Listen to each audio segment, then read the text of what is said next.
Halo pemirsa TVku, salam sehat dan salam inspirasi bagi kita semua. Senang sekali saya Victor Christian dapat kembali menemani Anda dalam Mo Show TVku bersama BNN Provinsi Jawa Tengah. Dan pemirsa, di era digital saat ini generasi muda menghadapi banyak sekali tantangan dan tekanan, baik itu dalam dunia akademis, sosial maupun dalam dunia karir. Tetapi sayangnya banyak di antara mereka yang masih terjebak nih dalam dunia narkoba atau penyalahgunaan narkoba. Lalu bagaimana cara mengatasi ini semua? Kita akan bahas di talk show kali ini. Telah hadir bersama kami Bapak Lilik Handoko SPD sebagai Wakil Kepala Sekolah Bidang Mahasiswa. Kesiswaan maksud saya. Oke, Bapak, bagaimana Pak kabarnya hari ini Pak? Baik, terima kasih Mas Victor, terima kasih pemirsa TVku.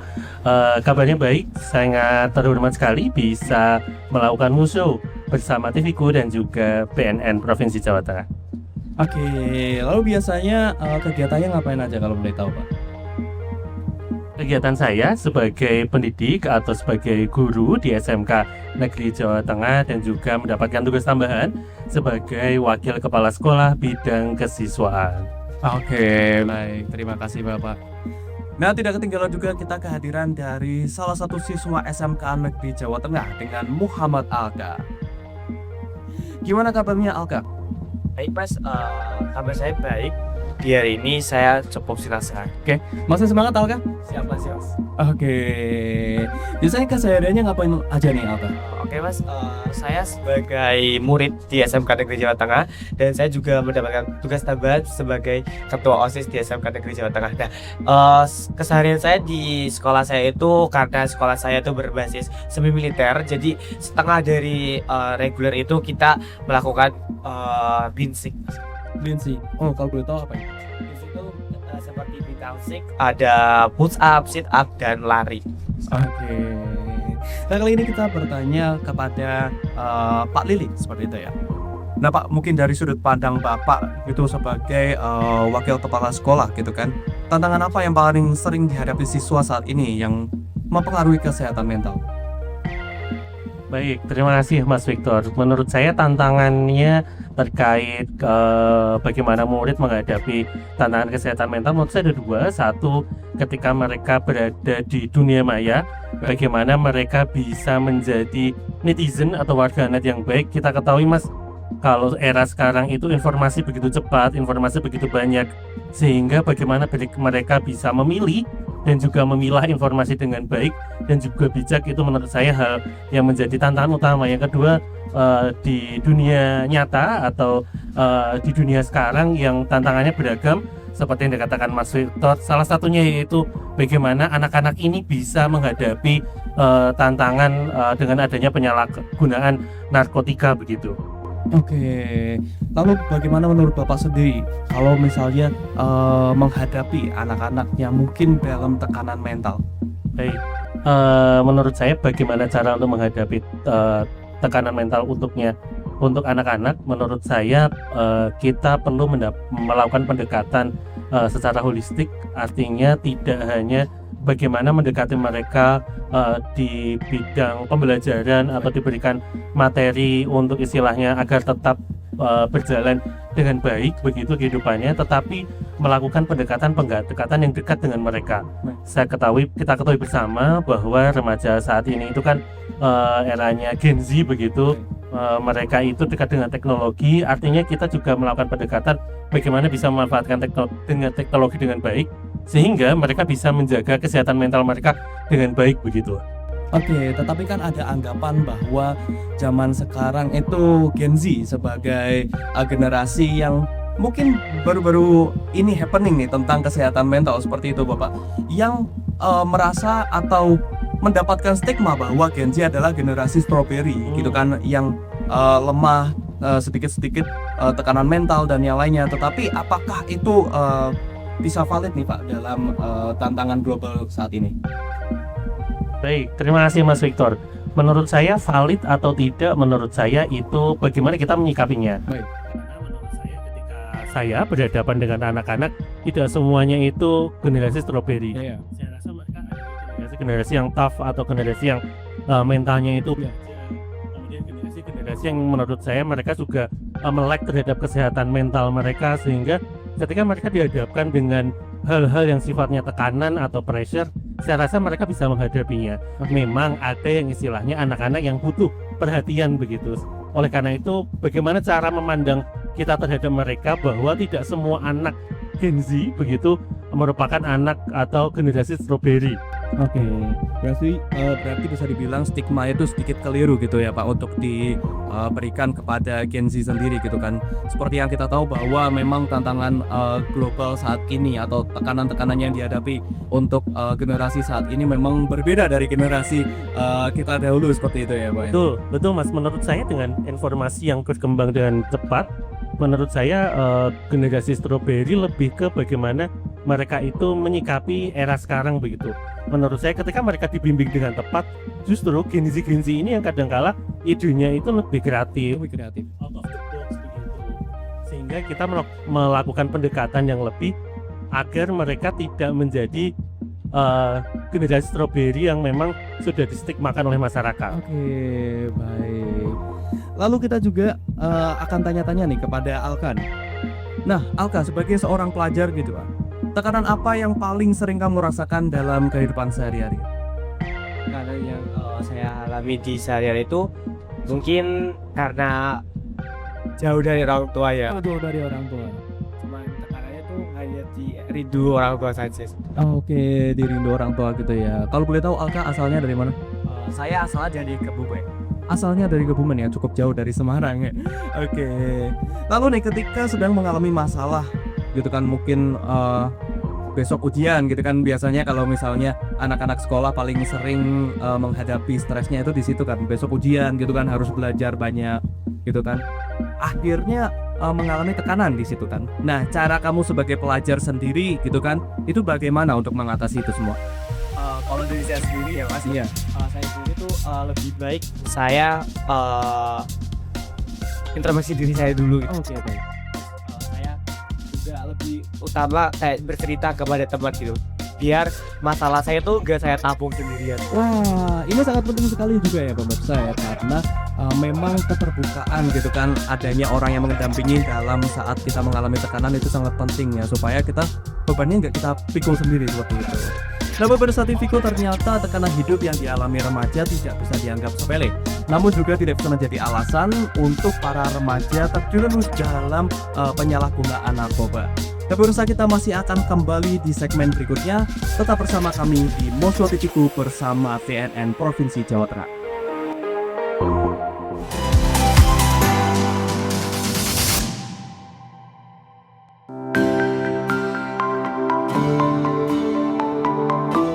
Membangun generasi muda yang unggul tidak hanya dimulai dari pendidikan yang berkualitas, tetapi juga dari pembentukan karakter, kepedulian terhadap kesehatan, serta keberanian untuk menjauhi penyalahgunaan narkoba. Sebagai bagian dari rangkaian program Mosho atau Mobile Talk Show, segmen kedua kali ini menghadirkan liputan kegiatan edukatif yang diselenggarakan di Convention Hall Lantai 3, SMK Jawa Tengah yang beralamat di Jalan Brotojoyo nomor 1, Pelombokan, Kecamatan Semarang Utara, Kota Semarang. SMK Jawa Tengah merupakan sekolah berasrama yang memberikan kesempatan pendidikan secara 100% gratis bagi peserta didik dari keluarga kurang mampu.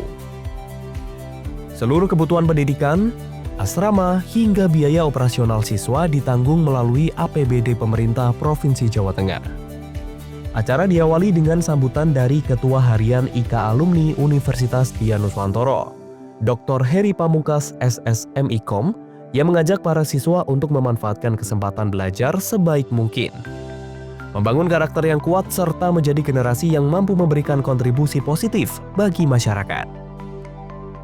Selanjutnya, para peserta mendapatkan edukasi mengenai bahaya penyalahgunaan narkoba yang disampaikan oleh Jamaluddin Ma'aruf S-Farm. Melalui materi yang interaktif, para siswa diajak mengenali berbagai ancaman narkoba, memahami dampaknya terhadap kesehatan dan masa depan, serta memperkuat komitmen untuk menjadi generasi yang berani berkata tidak terhadap narkoba. Sebagai penutup, mahasiswa Fakultas Kesehatan Universitas Dianuswantoro mengajak seluruh peserta mengikuti kampanye kesehatan melalui edukasi tentang pentingnya menerapkan pola hidup sehat, menjaga kebersihan diri dan lingkungan, serta membangun kebiasaan positif sebagai bekal menuju masa depan yang lebih baik.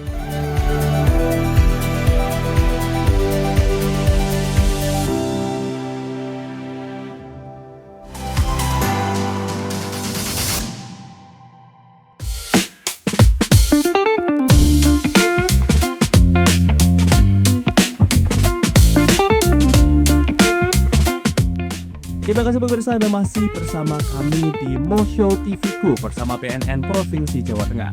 Nah, kali ini kita kembali bertanya kepada Pak Lilik nih. Pak, kalau tadi di segmen pertama sudah dijelaskan gitu kan bahwa peran dari seorang tenaga pendidik adalah melakukan pendekatan-pendekatan khusus kepada siswanya. Lalu untuk Bapak secara pribadi, bagaimana cara Bapak untuk melakukan pendekatan tersebut? Baik, terima kasih Mas Victor. Menurut saya melakukan beberapa cara.